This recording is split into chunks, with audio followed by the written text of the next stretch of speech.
नमस्कार। मैं विश्वास उडगी हूँ। आज क्रिसमस का दिन है। क्रिसमस त्योहार देश और दुनिया में सब जगह लोग, सिर्फ क्रिश्चियन नहीं, दुनिया के लोग, सभी जाति धर्मों के लोग, भारत में तो हर धर्म के लोग हर त्योहार को मनाते हैं। क्रिश्चियन, मुस्लिम, हिंदू सब लोग आज के त्योहार को मनाते हैं, क्योंकि भारत ऐसा विविधपूर्ण देश है। इसलिए सभी को क्रिसमस की शुभकामनाएं। और नया वर्ष एक हफ्ते के अंदर ही आएगा। सभी लोगों को शुभकामनाएं। आज का मेरा विषय है कि बैंकों में एक बहुत बड़ा संकट, बैंकों का जो प्रमुख मालिक है वो अर्थात भारत सरकार है।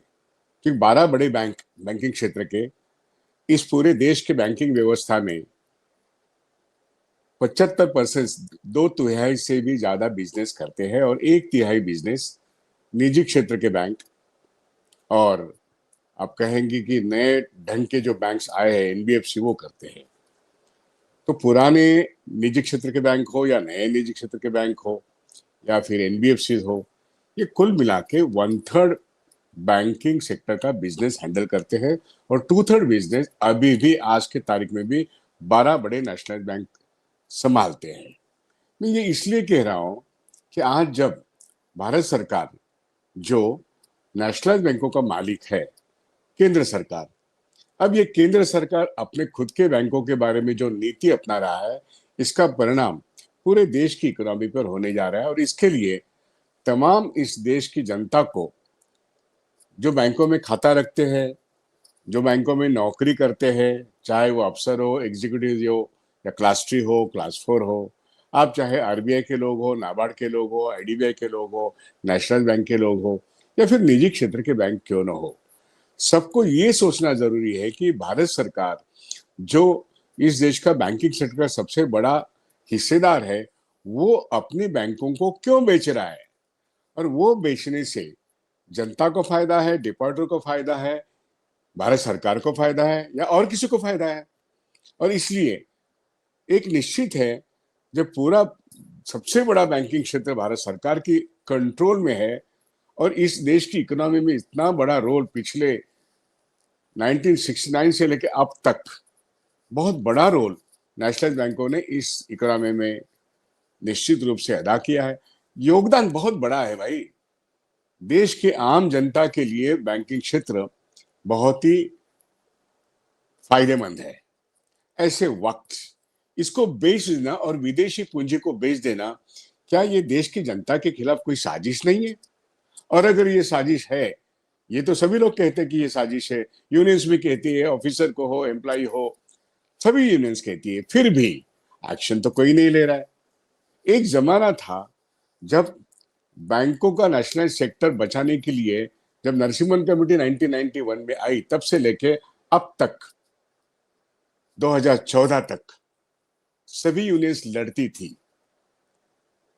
लोगों की मानसिकता सरकार के गलत रवैये के, गलत नीति के खिलाफ संघर्ष की थी। लेकिन अब संघर्ष नहीं हो रहा है, सिर्फ पोस्टरबाजी हो रही है। और अब तो देखो, जब आरबीएल बैंक 60% इक्विटी जब Emirates national bank of Dubai ले जाता है, येस बैंक की इक्विटी 26%, सुमिटोमो बैंक जो जापान के नंबर 2 की बैंक है वो ले जाता है, और आरबीआई कहता है कि हाँ वो 51% ले सकता है, अगर और 30,000 करोड़ वो येस बैंक की इक्विटी खरीदता है तो वो मालिक बन जाएगा। मतलब वो भी एक फॉरेन बैंक है, एमिरेट्स नेशनल बैंक एक फॉरेन बैंक है। और ये एमिरेट्स नेशनल बैंक या फेयरफैक्स या और कोई आईडीबीआई बैंक जैसी बैंक जो पब्लिक सेक्टर में है, उसको खत्म करने के लिए इस एक महीने की बात है भाई। IBA is for the sale, और कौन लेने वाला है, इसके जो बिडर्स है, 3 नाम आ रहे हैं, और तीनों नामों में से वही emirates national bank of Dubai, जो आरबीएल को निगल चुका है, जिसको रेटिफाई आरबीआई और गवर्नमेंट कर रहा है, वही आईडीबीआई लेगा। ऐसे हालात में पब्लिक सेक्टर बैंक 1 बाय 1 अगर बेची जाती है, तो यूनियंस की जिम्मेदारी क्या है? उनकी नौकरियां तो जाएगी भाई। 4 लेबर और कोड आने के बाद नौकरियां कैसे बचेगी? लेकिन विदेशी पूंजी का हमला बहुत बड़ा है। सरकार खुद मालिक है और वो नीतिगत आम डिपॉजिटर्स और प्राइवेट सेक्टर बैंकों को विदेशी पूंजी को बेच देना और खुद के सरकारी बैंकों को पूंजी विदेशी पूंजी को बेच देना, ये नीति अगर अपनाता है, बजट सेशन 1 फरवरी के बजाय 2 फरवरी हो जाता है और हम कुछ नहीं कहेंगे और हम इतना ही कहेंगे कि हमको फ्राइडे बैंकिंग चाहिए। अरे जरूरत इस देश के बैंकिंग क्षेत्र में आज रिक्रूटमेंट की है। जरूरत आज इस देश के बैंकिंग के डिपॉजिटर को कहीं ना कहीं अच्छी सेवा और उनका रेट ऑफ इंटरेस्ट डिपॉजिट पर ठीक मिलता है कि नहीं, इसके लिए आरबीआई पर दबाव लाने की जरूरत है। रेट ऑफ इंटरेस्ट कम होते जा रहा है लोन के ऊपर, और ये रेपो रेट जब कम होता है तो rate of interest on loans कम होता है।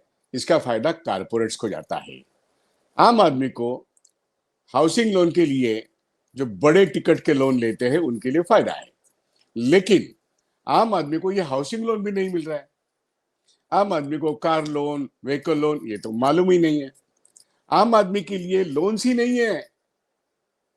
इसके लिए आम आदमी को एनबीएफसी के पास जाना पड़ता है, गहना गिरवी रखना पड़ता है, गहना गिरवी रख के लोन लेना पड़ता है और जिंदगी भर वो ब्याज चुकाते चुकाते मरता है। ये आम आदमी की हालत है। इसलिए आम आदमी को बैंकों का क्या फायदा हो सकता है, नेशनल बैंकों के जरिए, रीजनल रूरल बैंकों के जरिए, इसके बारे में क्या यूनियंस नहीं सोचेगी?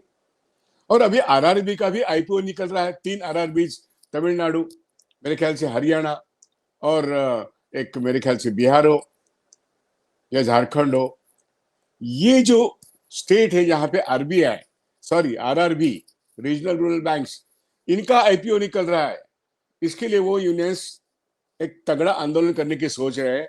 लेकिन नेशनल बैंकों के लोग, प्राइवेट सेक्टर बैंकों के लोग, यहां पे नौकरियां हो सकती है लेकिन नौकरियों के लिए लड़ाई नहीं हो रही है।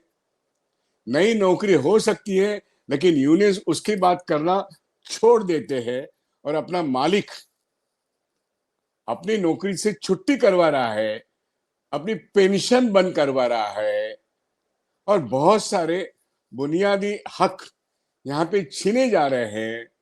ऐसे वक्त फ्राइडेज बैंकिंग के बारे में स्ट्राइक नोटिस दी जा रही है जब पब्लिक यूटिलिटी सर्विसेज बैंकों में आ रहा है। इसलिए बैंकों का अब बचाव कौन करेगा?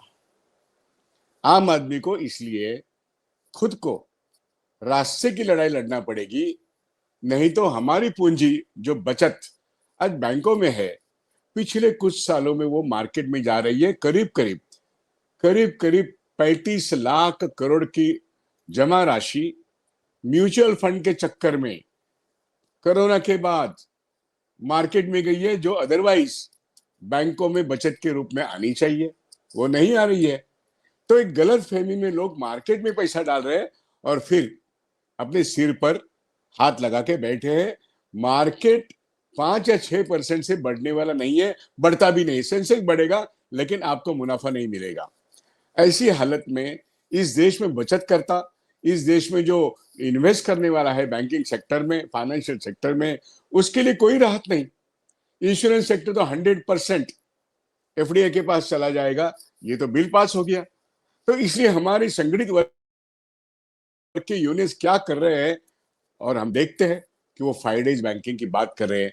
इसलिए सोचने पर मजबूर होते हैं आम लोग कि यूनियंस अपने बैंकों की रक्षा, अपने नौकरियों की रक्षा, अपने हक की रक्षा, जो हक, हाँ, परवानी जी ने, प्रभातकार ने, केके मंडल ने, डीपी छड्डा जी ने, दादा पूरव ने, बहुत सारे हमारे नेताओं ने, एक पूरी पीढ़ी के लोगों ने कुर्बानी दी है और नेशनल सेक्टर से बहुत कुछ हासिल किया है, including pension, index linked pension. लेकिन हर चीज आज खतरे में जा रही है और फिर हमारे ये 10 यूनियंस, इनकी भूमिका क्या है वो तो सिर्फ हमें फ्राइडे बैंकिंग वाली इंपॉर्टेंट चीज लगती है उन्हें, और इसके लिए वो स्ट्राइक करेंगे। इसलिए हमारे सोच को क्या हो गया है, हमारे डिपॉजिटर्स की रक्षा कौन करेगा? और सरकार का कानून है, जब बैंक बंद होती है तो आपके पास एक डीआईसीसी एक्ट का एक अमेंडेड रूल जो है 2021 में, वो कहता है ले लो भाई 5 लाख, चुपचाप बैठो। तो बैंक बंद होने जा रही है, कोऑपरेटिव बैंक बंद हो जाएगी, बहुत सारी एनबीएफसी भी बंद हो जाएगी। टेक ओवर होने के बाद, बहुत सारे निजी क्षेत्र के बाद, अमलगमेशन मर्जर के बाद, उनको भी तो सेल करना है 227 में और 228 में। तो इसलिए संगठित वर्ग को अपना जो इतने सालों से लड़के संघर्ष करके जो हासिल किया है, उसको बचाने की जिम्मेदारी नहीं है, और सिर्फ फ्राइडे बैंकिंग वाली बात करते हैं। ये सबसे एक अचरज वाली बात है, शॉकिंग है। इसलिए मैंने सोचा आज के क्रिसमस के दिन जो लड़ाई के मैदान में उतरने वाले बैंक कर्मी है, उन्हें क्रिसमस की या नए वर्ष की बधाई तो देंगे, लेकिन ऐसी लड़ाई के लिए क्या बधाई देना है? ये क्या लड़ाई है? बुनियादी हक जब छीने जा रहे हैं, बैंक का मालिक आपको खतरे में डाल रहा है, और आप फ्राइडे बैंकिंग की बात करते हो। इसलिए दिमाग ठिकाने में लाने के लिए लोग आपको कहते हैं सोचो, अब देश के हित में काम कर रहे हो, अब खुद के हित में भी काम नहीं कर रहे हो, अब फ्राइडे बैंकिंग लेने की बात कर रहे हो। और फ्राइडे बैंकिंग तो जरूरी है, लेकिन ये सरकार जब बैंक बेचेगी, बैंक का टाइटल चेंज होगा, प्रमोटर चेंज होगा, आपकी सारी सर्विस कंडीशन मिट्टी में मिलाई जा रही है, तब आप फ्राइडे बैंक की बात कर रहे हो। इसलिए अभी भी सोचने के लिए वक्त है, नहीं तो लोग नेताओं को सबक सिखाएंगे।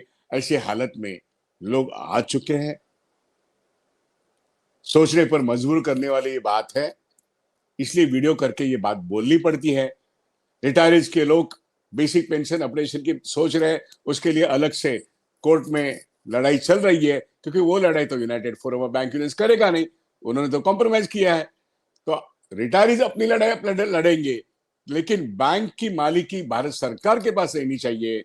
पब्लिक सेक्टर को डिफेंड करना ये बहुत जरूरी बात है। इसकी लड़ाई तो यूनियंस को और जनता को साथ मिलकर करनी पड़ेगी। इसलिए संगठित वर्ग के लोगों का दिमाग, देश की सरकार अगर कुछ गलत नीति अपनाती है तो सरकार की नीति दुरुस्त करने के लिए लड़ना पड़ेगा ऑर्गेनाइज सेक्टर को, तब उसका साथ मिलेगा। तमाम डिपॉजिटर लोग जो है, जो खातेदार है, जो बचतदार है, वो रक्षा करने के लिए आगे आएंगे। लोग कहते हैं देश हमारा है, पूंजी हमारी है, बैंक हमारे हैं, हमारे बैंक बेचने वाला मोदी सरकार कौन होता है? लेकिन मोदी सरकार को रोकने के लिए जो एक बहुत बड़ी लड़ाई होनी चाहिए, वो लड़ाई अब नहीं हो रही है। इसलिए आज का वीडियो इसलिए बनाया है कि नए वर्ष में ये लड़ाई और तेजी से बढ़े। इसलिए ऑर्गेनाइज सेक्टर के लोगों की दिमागी सोच बदलना बहुत बहुत बहुत जरूरी है। पढ़े लिखे लोग अगर नहीं लड़ेंगे तो बैंकों का बचत निजी क्षेत्र के या विदेशी पूंजी के लोगों के हाथ में आराम से चला जाएगा। क्या आप इसके लिए तैयार हैं? बस मैं यहीं पे रुकता हूं। सोचने के लिए मजबूर करना यही हमारा काम है, सवाल उठाना यही हमारा काम है। सरकार के खिलाफ और सरकार के खिलाफ जो नहीं लड़ते उनके साथ भी सवाल उठाना यही हमारा काम है। धन्यवाद। जिंदाबाद।